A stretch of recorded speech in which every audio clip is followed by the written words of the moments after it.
ह्रीं बगलामुखे सर्वदुष्टानां वाचं मुखं पदं संभय जिह्वाङ्गीरय बुद्धिं विनाशाय ह्रीं ॐ स्वाहा ह्रीं बगलामुखे सर्वदुष्टानां वाचं मुखं पदं संभय जिह्वाङ्गीरय बुद्धिं विनाशाय ह्रीं ॐ स्वाहा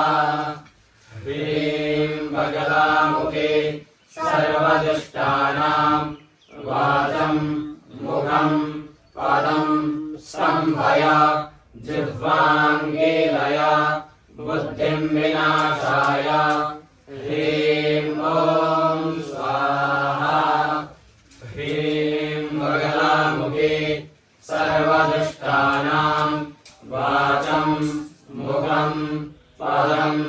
संभय जिह्वाङ्गीरय बुद्धिं विनाशाय ह्रीं